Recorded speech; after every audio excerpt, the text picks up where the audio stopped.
नमस्कार, हमारे साथ जुड़े हुए Ashutosh Pathak sir, editor in chief of क्यू5 नेटवर्क। और बहुत बड़ी डिटेल आ रही है। इस वक्त पूरा का पूरा सोशल और मेन स्ट्रीम मीडिया दो हिस्सों में बट गया है।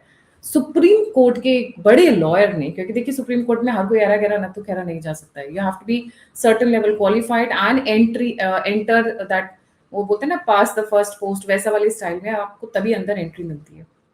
इनको अंदर एंट्री मिली, जिरह कर रहे थे, बहुत सीरियस डिस्कशन चल रही थी, एंड देन अचानक से समथिंग हैपेंड। इन्होंने कहा कि my judicial servant, I order you to register FIR against ACP Vikas Nagar. एक ही मुद्दा क्या है जिसको लेके एकदम से लोग भनाए हुए हैं, और वो जो लाल लाल महान राजाओं की गद्दियों पे बैठे हुए मिलॉर्ड या माय लॉर्ड जो भी हैं, वो अचानक से सत्ते में आ गए। Sir, a very warm welcome on the show. बहुत बहुत आभार आपका गायत्री जी, आपने दोबारा मुझे आमंत्रित किया है। बहुत बहुत आभार। और बहुत ही महत्वपूर्ण विषय पे आपने चर्चा रखी है। गायत्री जी, आप अगर सुप्रीम कोर्ट के कॉरिडोर कभी जाएं, कभी मौका लगे आपको जाने का, या गई भी होंगी, उस कॉरिडोर में जब आप प्रवेश करेंगी तो आपको लगेगा कि आप कहां पहुंच गए हैं। किसी राजा महाराजा का महल वैसा नहीं हो सकता है अभी वर्तमान का जो सुप्रीम कोर्ट है।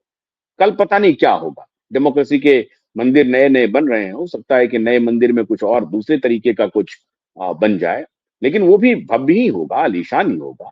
अभी पीएमओ बना है, नया पीएमओ बना है, तो कोई ऐसा नहीं है कि वहां छपरी लगा दिया है। बहुत शानदार बन गया है, बहुत भव्यतम है। तो ये भव्यतम है। अंदर आप जाएंगी तो आप हैरान हो जाएंगी। मुझे कई बार जाने का मौका मिला, उसमें से 2012-13 की बात है, जब मैं अंदर गया उस कॉरिडोर में, और फिर मैं जब जज के चैम्बर में गया तो मैं हैरान रह गया। अब ये बताना उचित नहीं है कि मैं किस जज से मिलने के लिए गया था और किस सिलसिले में गया था। मैं किसी जज को आमंत्रित करने के लिए गया था, किसी कार्यक्रम के लिए। फिर वो जज आए भी थे हमारे कार्यक्रम में, और बड़ा अच्छा रहा था वो कार्यक्रम। तो इसलिए मैं गया था, और मैं देख करके हैरान रह गया। बड़े बड़े मूंछों वाले, और वो पहलवान, जैसे आप 5 स्टार के ताजवाज में देखते होंगे दरवान जो रहते हैं, उसी सरीखा दरवान पूरा यहां से वहां तक। आपको कई लेयर्स में आप जाएंगे, वहां पर सिक्योरिटी इतनी टाइट है कि आप वहां तक पहुंच नहीं सकते हैं। आपको पहले वहां पे गाड़ी का नंबर आएगा, फिर पास आएगा, फिर वहां पे बजाबता एक डीसीपी लेवल का ऑफिसर अपॉइंट है सुप्रीम कोर्ट के खाली देखरेख के लिए। डीसीपी लेवल का ऑफिसर, उसके अधीन में पूरा ये पूरा चलता है तामझाम। तो खैर, तो ये तो है सुप्रीम कोर्ट की कहानी। अब आते हैं कल की घटना पे। देखिए, ये घटना गायत्री जी छोटी बिल्कुल नहीं है, बल्कि ये बड़े खतरे की आहट है। और जस्टिस कृष्णैयर, जिनको पूरा जुडिशियल सिस्टम, पहले के जज और बाद के जज, अपने आइकॉन मानते हैं, उन्होंने 1989 में कहा था कि मैं इनसाइडर रहा हूं, मैं जज रहा हूं, और मैं ये चेतावनी दे रहा हूं कि वो दिन दूर नहीं है जब इस लाल पत्थर वाले बिल्डिंग पे लोग आ जाएंगे और लोग चढ़ जाएंगे। ये ध्यान रख लेना, अगर खुद में सुधार नहीं किया तो। ये जस्टिस कृष्णैयर 1989 में बोल गए थे, 89 में बोल गए थे। अब आप इससे कल्पना कीजिए कि वो कितने दूरदृष्टि के व्यक्ति थे। आज समझिए उसी का एक कदम आगे बढ़ रहा है। उनका स्टेटमेंट लग रहा है कि सत्य होता हुआ प्रतीत हो रहा है। हमने क्या किया? नहीं, वो तो मेंटली चैलेंज था, मानसिक विक्षिप्त था, जितनी भी आलोचना की जानी चाहिए कम है। बिल्कुल ठीक बात है, आलोचना करनी चाहिए। जो कृत्य उस व्यक्ति ने किया है वो बहुत गलत किया है, इसमें कोई शक नहीं है। बहुत गलत कृत्य है, और इस गलत कृत्य के लिए उसको सजा भी मिलनी चाहिए। सजा नहीं मिली, लेकिन ध्यान रखिएगा, सजा नहीं मिली, और कंटेम्प्ट ऑफ कोर्ट नहीं चलाया गया उसके खिलाफ, ये भी ध्यान रखिए। इसके लिए दोनों जजों की तारीफ हो रही है कि बड़ा अच्छा किया उन्होंने। क्यों अच्छा किया, ये भी सुन लीजिए।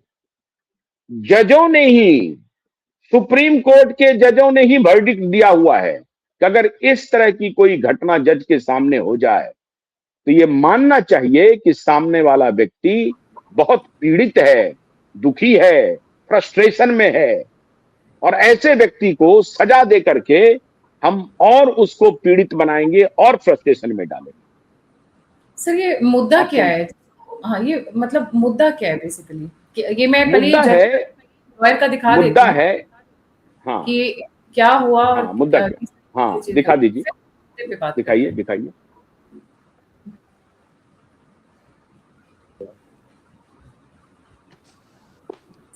Are you the party in person? Yes. Prabal Pratap. Yes. Mr. Judicial Servant, I order you to order the registration of FIR against ACP Vikas Nagar Lucknow and You're Duplex ordering me. Technologies You're ordering us. and the Sovereign and Duplex Technology Services for running cybercrime syndicate in across the country. That's all from my side. Everything is on record in 105 pages of the file, and that's all from my side. And these are few papers I have. So at this court, ये दे देना माधव चो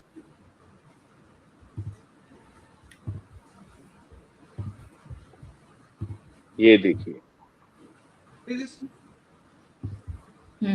इनकी क्या इज्जत रह गई जज साहब की? अब जज साहब देखिए, और ये जज साहब अभी इनके खिलाफ कोई कंटेम्प्ट नहीं किया, ये ध्यान रखिए। अब वो गिरफ्तार है या नहीं है, लेकिन उनको कोई अरेस्ट भी नहीं हुआ है कि गिरफ्तार कर लिया गया, ऐसे भी कोई खबर नहीं है। अरेस्ट नहीं किया गया है, उनको जाने दिया गया, मतलब कंटेम्प्ट। अब मानना कहीं केस चलता ना इनके खिलाफ, अभी कोई हत्या तो कर नहीं दिया है। हाँ, मुद्दा क्या है? मुद्दा ये है कि एसीपी प्रयागराज में कोई पोस्टेड हैं, उनके खिलाफ इन्होंने कोई ऐसा आरोप लगाया है जिसके खिलाफ में इनके पास कोई पुख्ता सबूत है। वो सबूत होने के बाद भी उस एसीपी के खिलाफ कोई कार्रवाई नहीं हो रही है, ऐसा इनका कहना है। ये सज्जन जो है, इनका कहना। अब सही है गलत है, ये तो जुडिशरी का काम है, जांच करना, पड़ताल करना।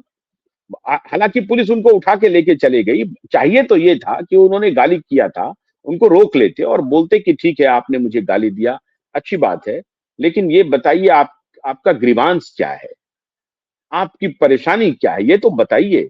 कोई बात नहीं, आप मुझे ऑर्डर दें। जैसे ही उसने कहा कि mister judicial servant, I order you, उसी वक्त जज को इमीडिएटली समझ जाना चाहिए कि अच्छा, सामने वाला शायद बहुत इरिटेटेड है, अंदर से फ्रस्ट्रेटेड है, गुस्से में है, मानसिक संतुलन खो बैठा है। तो तत्काल क्या करना चाहिए जज महोदय को? फौरन कहना चाहिए कि एक मिनट रुकिए, आप इन्हें पकड़े रहिए, कोई ऐसी घटना ना करे। इनको बोलते देते उनको बाहर लेके चले गए। बाहर ले जाने की कोई आवश्यकता नहीं थी। ये आप मंदिर में हैं, जुडिशियल मंदिर में हैं, आप उनको रोकते, आप उनको कहते। जिस आधार पर आपने उनके खिलाफ कंटेम्प्ट का नोटिस नहीं दिया, कंटेम्प्ट की कार्रवाई नहीं की, उन्हें जेल में नहीं दिया, उन्हें गिरफ्तार नहीं किया, उसी आधार पर होना यह चाहिए था कि उनको फौरन से पेश कर उनको वहां पर रोकना चाहिए था, और रोक करके उनको ये कहना चाहिए था कि आप अपनी बात बताइए, क्या है आपकी परेशानी, कहां दिक्कत हो गई है, मैं आपकी क्या मदद कर सकता हूं, न्याय पाने में क्या दिक्कत हो रही है। ऐसा ना हो करके वो बेचारों को पकड़ के लेके चला गया, उनका केस तो वहीं रह गया, न्याय नहीं मिला है। चर्चा इस बात पर शुरू हो गई है कि कितना बड़ा काम हो गया, बहुत गलत किया है जज की, आप ये कर रहे हैं, वो कर रहे हैं। बात बिल्कुल ठीक है, जज की आप अवमानना नहीं कर सकते हैं, ऐसे मत कीजिए। अरे लेकिन कौन जज, कैसा जज?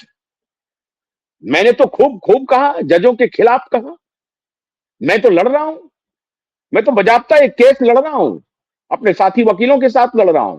केस मतलब हमारे खिलाफ नहीं है, दिशा सालियान का केस है, 15 मिनट का केस है, 15 मिनट का। आज 18 महीने हो गए हैं गायत्री जी, 5 जज बदल चुके हैं। ये उसमें से एक थे, ये आलोक राधे जी, ये आलोक राधे जी जो जज आए हैं, ये हाईकोर्ट, मुंबई हाईकोर्ट से आए हैं।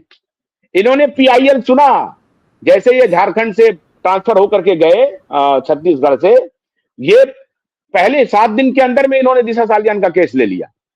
पहली सुनवाई हुई पीआईएल की, उसके बाद पीआईएल की सुनवाई ही नहीं हुई, ये रवाना हो गए, वहां से आ गए सुप्रीम कोर्ट, एलिवेट होकर के, कभी नहीं सुने।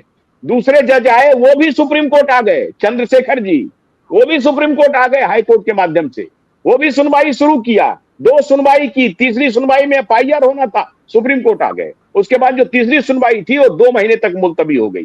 बाद में खबर पता चली लोगों को, अरे भाई क्या है, इस पे पॉलिटिकल केस में फंसा रहे हो। वो पॉलिटिकल केस है, जहां ब्लैक एंड व्हाइट केस है सामने में, जिसमें सीधा सीधी आप उनको, और कुछ नहीं करना था, एफआईआर का आदेश देना था, जो केस लॉ है, कानून के तहत है क्या? हाँ, एफआईआर है, जो पीड़ित है उनके पिताजी कंप्लेन लेकर के आए हैं, आप एफआईआर कीजिए, इन्वेस्टिगेशन कीजिए। इन्वेस्टिगेशन में अगर आपको लगता है कि नहीं कोई एविडेंस नहीं मिला है तो फिर आप इनके खिलाफ कार्रवाई कीजिए। ये क्यों जबरदस्ती केस खुलवाने के लिए आए हैं? ये तक हुआ कि अगर ये एविडेंस लाए हैं वो एविडेंस अगर गलत साबित होगा तो इनके खिलाफ कार्रवाई कीजिए। बताइए कौन सा ये अननेचुरल लॉ हो रहा था? नेचुरल लॉ था ना।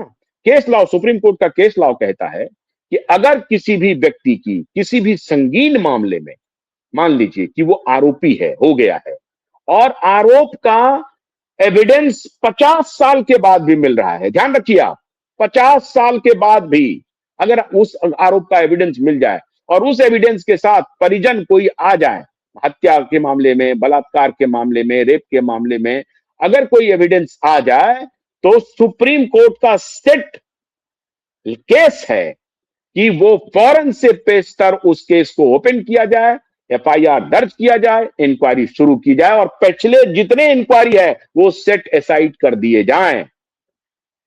ये केस लॉ है। इस केस लॉ के बाद भी ये दो महान जज आ गए सुप्रीम कोर्ट एलिवेट होकर के। इस केस की सुनवाई इनके पास थी, इनसे पूछा जाए कि इन्होंने क्यों नहीं एफआईआर का आदेश दिया, क्यों नहीं दिया आदेश। पॉलिटिकल कौन है? अच्छा उसको छोड़ दीजिए। अभी कैश पकड़ाया साहब, कैश।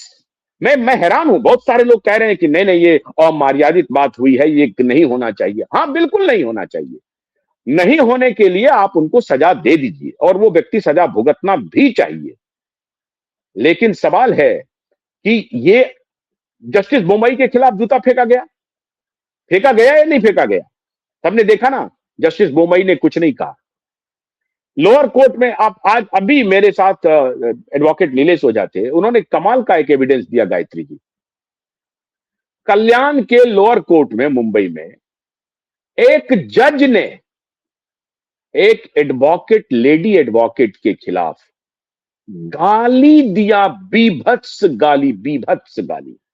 जज ने लेडी एडवोकेट को, कैमरे में रिकॉर्ड हुआ, संज्ञान लिया गया, इंक्वायरी बैठी, वीडियो दिखाया गया, जज ने कहा जो मर्जी है कर लो। समझ गए बात को? जज ने कहा जो मर्जी है कर लो। मतलब सब्जी मंडी बन गई है, फिश मार्केट। भद्दी गालियां जज ने खुद दिया एडवोकेट को, समझ गए? और उसके बाद वीडियो आकर के, वो वीडियो है, सबके सामने सबूत आया, जज ने कहा जो मर्जी कर लो, कुछ नहीं हुआ उस जज के खिलाफ। अब आइए यशवंत वर्मा पे। हम कह रहे हैं कि यशवंत वर्मा ने कोई पैसा नहीं लिया, ठीक है, दो पल के लिए मान लेते हैं कि ये उनके खिलाफ साजिश हुई और उनको गलत तरीके से फंसाया गया, मान लेते हैं। तो इसका प्रोसीजर क्या है? खुद सुप्रीम कोर्ट का केस लॉ है, इनका कई एक केस लॉ है कि जजेज जो है they are not above the law, they are custodian of law.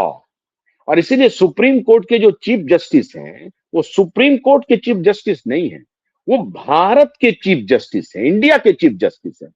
वो खाली नहीं सुप्रीम कोर्ट के जो परिसर है उसके चीफ जस्टिस है ना, वो भारत के चीफ जस्टिस है। मतलब भारत की पूरी न्याय की सभ्यता के कस्टोडियन है चीफ जस्टिस, कल्चर के कस्टोडियन है, जुडिशियल कल्चर के कस्टोडियन है chief justice of India. That is why he is called chief justice of India, not chief justice of supreme court only the premises declared. समझ गए? तो अब ऐसी परिस्थिति में मतलब उसमें प्राकृतिक न्याय भी उसमें सन्निहित है, न सिर्फ कानून की किताब में जो कहा गया वो नहीं, उसके अलावा भी प्राकृतिक। और यही प्राकृतिक न्याय का तकाजा था ना, जिस व्यक्ति को आपने अभी जेल नहीं भेजा, आपने स्वीकार किया ना कि भाई ये मानसिक रूप से विक्षिप्त है, वरना कौन आकर के गाली देगा।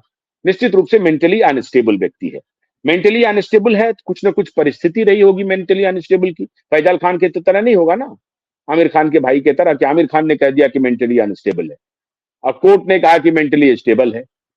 तो अब ये अभी तो पड़ताल करना चाहिए ना कि भाई मेंटली अनस्टेबल है या नहीं है, या गुस्से में इस व्यक्ति ने गाली दी है।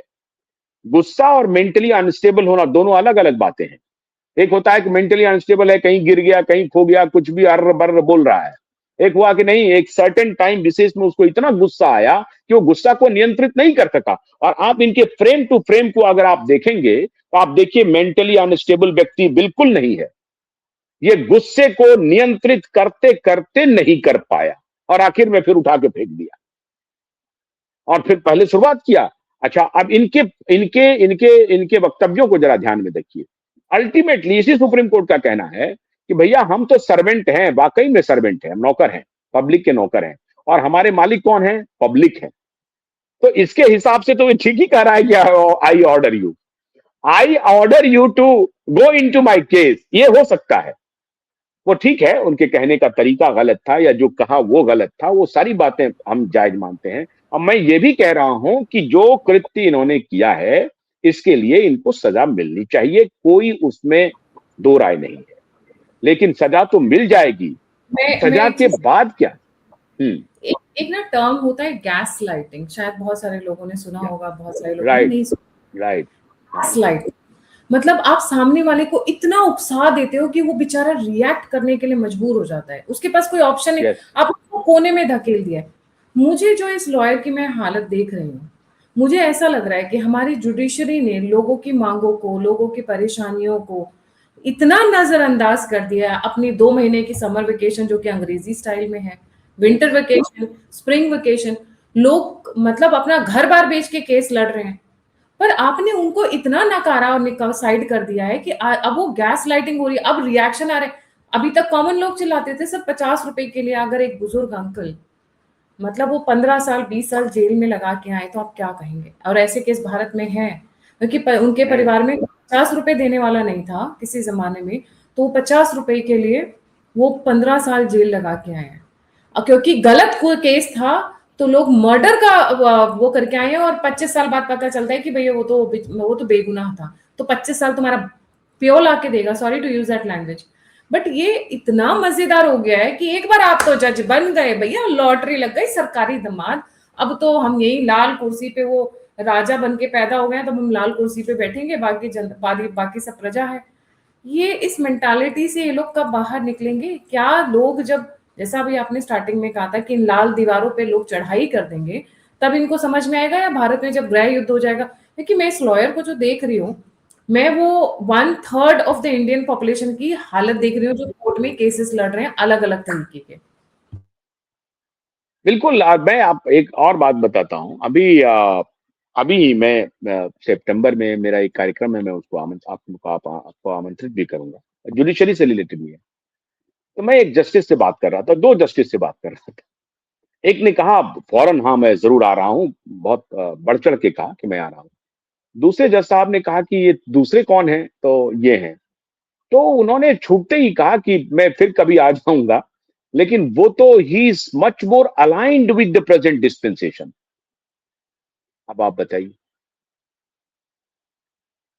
ये मैं नाम नहीं ले रहा हूं, लेकिन ये उनका वर्बेटम था जज साहब का। He is much more aligned with the present dispensation, so I cannot share dice with him. This was his word. अब आप सोच लीजिए, अरे किसी भी विचारधारा के व्यक्ति हो, किसी से अलाइंड हो, हम ये कह रहे हैं, लेकिन आप जज हैं साहब, कोई बात नहीं है, विभिन्न विचारधारा हो सकती है, कोई सरकार के साथ है, कोई सरकार के खिलाफ है, एक बात, लेकिन ऐसा तो नहीं है कि सरकार के साथ सारे गलत काम सरकार करते जा रही है और जज सारे गलत कामों को प्रोटेक्ट करते जा रहे हैं।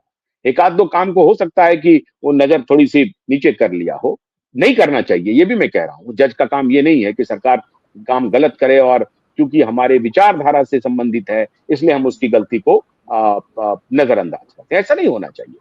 लेकिन मैं ये कह रहा हूं कि जजेज ओपनली इस तरह की बात, तो उस दिन मुझे लग गया कि अच्छा इतना डिवाइडेड है जुडिशरी हमारा, इतना डिवाइडेड। और तभी मैं देखता हूं दुष्यंत दवे, कपिल सिब्बल और हेगड़े ये एक लाइन पे खड़े हैं, मनु सिंह भी, और इधर दूसरे तरफ दूसरे वकील खड़े हैं, वो बेचारे तो वो उनका कोई लाइन अभी तक पता नहीं है।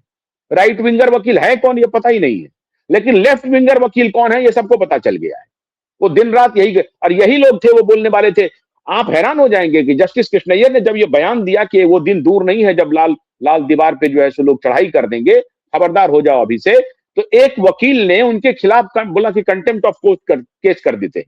जज के खिलाफ कंटेम्प्ट ऑफ केस कर दिया, तो हाईकोर्ट ने रिजेक्ट कर दिया। बोला जो जो जिस शख्स ने कहा है तुमको उसके हैसियत का पता है क्या? वो प्रामाणिक जज थे, बेहद ईमानदार जज थे जस्टिस कृष्णैया। उनके उनके सारे केस लॉ चलते हैं, उनको कोट करते रहते हैं सारे ल्यूमिनरी जो एडवोकेट्स हैं। तो उन्होंने कहा कि भागो यहां से, फिर उनका केस रिजेक्ट किया। तो इतना ही नहीं, कई बार अभी आप देखिए कि बीच में आया था कि ये लाइव नहीं जाएगा, और उसमें मैं समझता हूं कि ये जो पूर्व जस्टिस थे चंद्रचूड़ साहब, उन्होंने कहा कि जजेज के चैम्बर में कुछ भी प्राइवेट नहीं है, इट इज ऑल पब्लिक। कोई मोबाइल से करा, देखिए साहब मोबाइल से रिकॉर्ड कर लिया बिना आपके परमति के परमिशन के, इन्होंने देखिए वहां चला दिया, बोला चलाने दीजिए, what is wrong in this? कुछ भी यहां पर प्राइवेट नहीं है, कुछ भी सीक्रेट नहीं है, सब कुछ पब्लिक का है और पब्लिक के लिए होगा। इसके भी आगे मैं एक और बात बताता हूं। जुडिशरी का एक मानदंड था, पहला मुकदमा चला इस देश में करप्शन का, वो करप्शन का मुकदमा था मुंदड़ा कांड हुआ था, याद है आपको मुंदड़ा कांड? आप माने हम लोगों को तो याद नहीं होगा, आप लोग पढ़े लिखे। 1950s की बात है, 52 53 की। तो मुंदड़ा कांड का भाई हुई सुनवाई, शुरू हुई, मुंबई हाई कोर्ट में केस चल रहा था।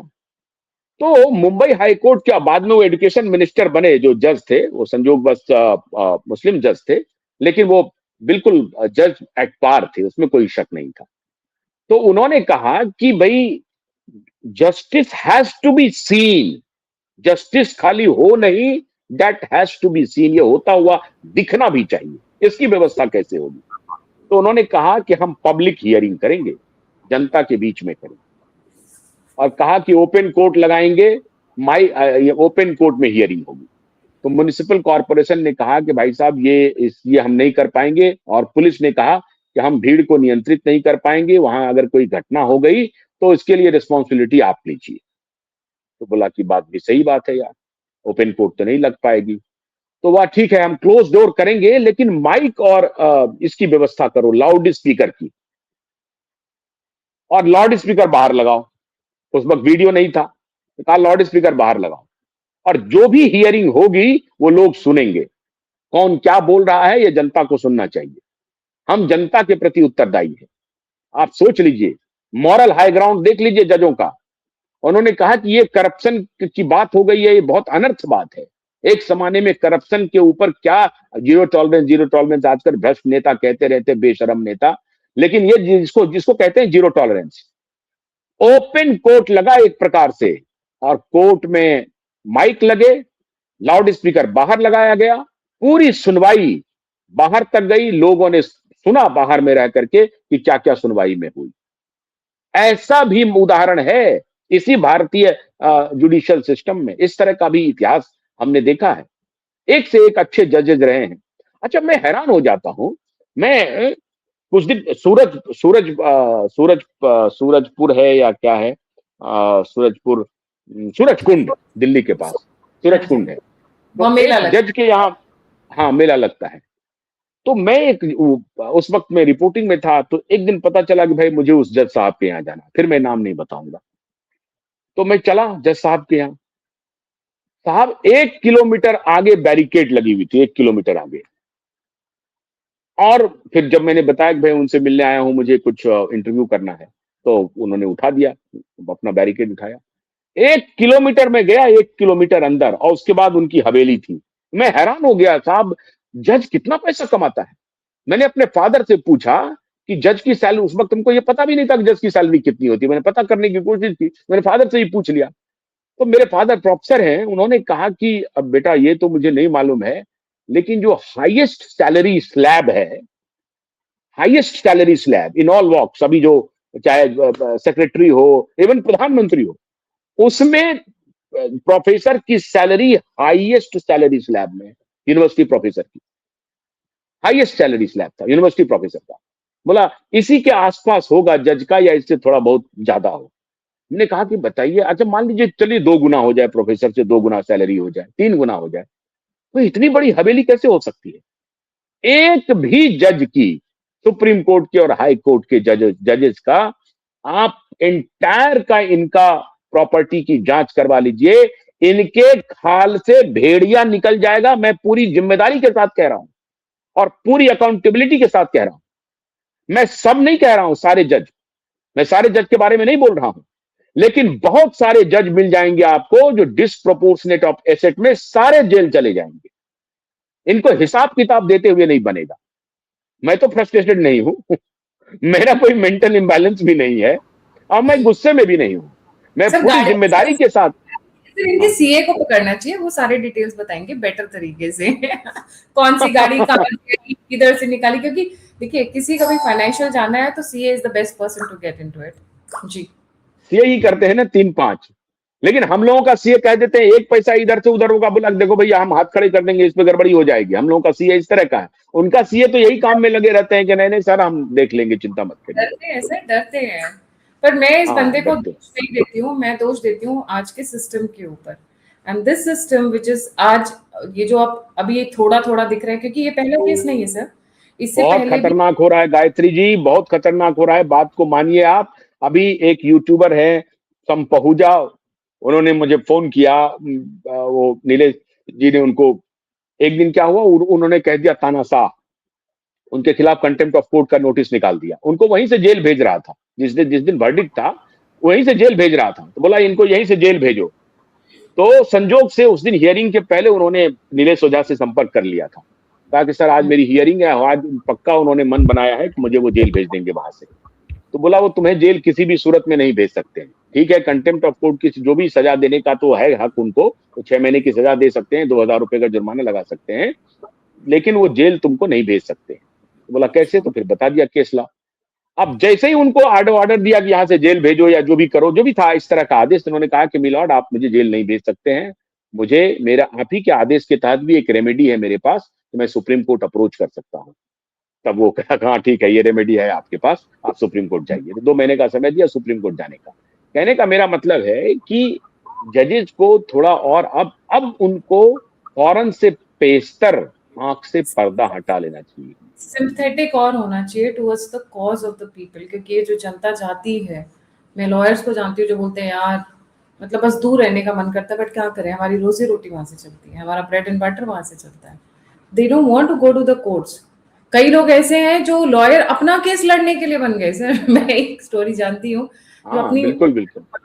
माँ को किसी ने बहला फुसला के प्रॉपर्टी का नाम करवा ली अपने, और उससे किराया भी वसूलता रहा, दोनों चीजें। And because mother was single, mother was divorced and father had left India. अब वो अपनी माँ का केस लड़ते लड़ते लॉयर बन गया और आज बहुत अच्छी जगह पे, बहुत अच्छे मुकाम पे।